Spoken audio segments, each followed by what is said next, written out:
Good morning, students. Today we are going to discuss our new topic, that is exercise adherence.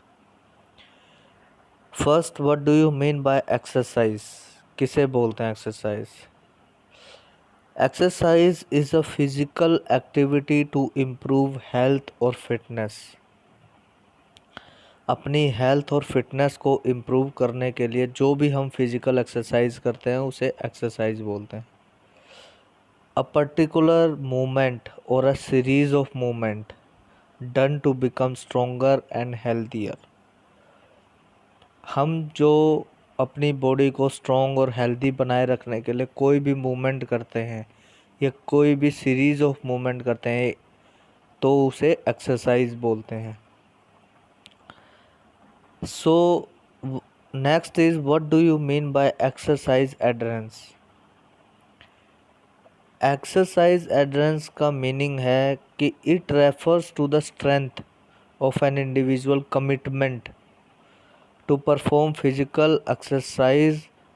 To maintain a regular exercise schedule is known as exercise adherence. Means अगर आपने अपने साथ commitment कर दी कि I have to do exercise regularly, so आप उस commitment पे कितने आप अपना काम करते हो कमिटमेंट पे, तो उसे बोलते हैं exercise adherence. Human body need a certain level of exercise in their daily life to maintain physical fitness. अपनी डे टू डे लाइफ में फिजिकल फिटनेस को बनाए रखने के लिए ह्यूमन को एक्सरसाइज करनी पड़ती है. It can be achieved in a number of ways. कई तरह की एक्सरसाइज हो सकती हैं, जैसे कि आप अपने फ्रेंड्स के साथ एक्सरसाइज करते हो, जिम जाते हो, साइकिलिंग करते हो, जॉगिंग करते हो, so walking करते हो. So these are the basic exercise that you have to do on regular basis if you want to be fit and healthy. Next आता है, what are the factors affecting exercise adherence? जो schedule आपने बनाया है exercise करने का, जो आपने अपने आप से कमिटमेंट की एक्सरसाइज की, उसके लिए कौन कौन से फैक्टर आपको अफेक्ट करते हैं? फर्स्ट आता है time. When we generally says कि टाइम नहीं है, सो you have to be you have to take time for yourself. You have to use the time for yourself if you want to live healthy life. आप 24 घंटे में से आधा घंटा खुद के लिए निकालना चाहिए आपको. So time is a factor affecting the schedule, affecting the commitment in our busy life. Second आता है मनी. कुछ पर्सन्स अफोर्ड नहीं कर पाते एक्सरसाइज, पर्सनल ट्रेनर अफोर्ड नहीं कर पाते, जिम अफोर्ड नहीं कर पाते. कुछ आप जैसे कोई आपको कोचिंग दे रहा है तो आप कोचिंग फ़ीस नहीं अफोर्ड कर पाते. तो मनी एक फैक्टर बन जाता है जो आपके एक्सरसाइज शेड्यूल, एक्सरसाइज कमिटमेंट को अफेक्ट करता है. बट आप इसको दूर करना चाहिए. अगर आप उसको अफोर्ड नहीं कर सकते, you daily go to ground, walking, jogging, running, some physical exercise अपने आप करनी चाहिए. सो आप इससे हेल्दी और फिट रह पाओगे. नेक्स्ट आता है एनर्जी.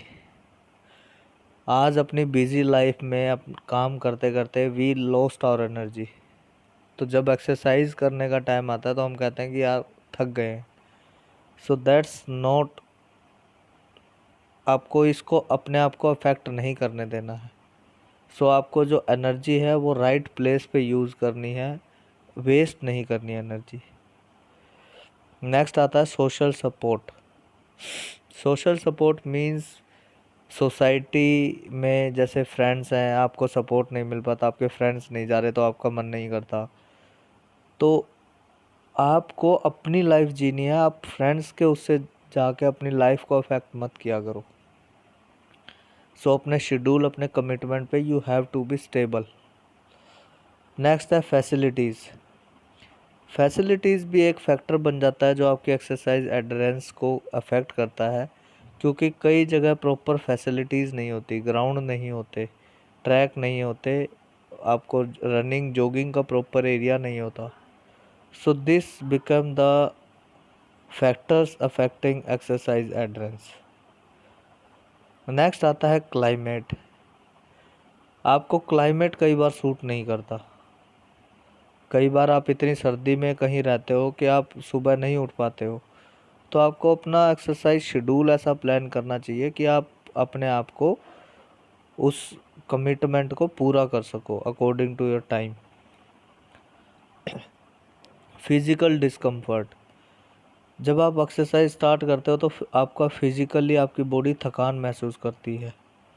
सो उसको रिदम में आने के लिए कुछ टाइम चाहिए होता है, लेकिन कुछ क्या करते हैं कि स्टार्ट करके जब आपकी बॉडी दर्द करना स्टार्ट कर देती है तो छोड़ देते हैं।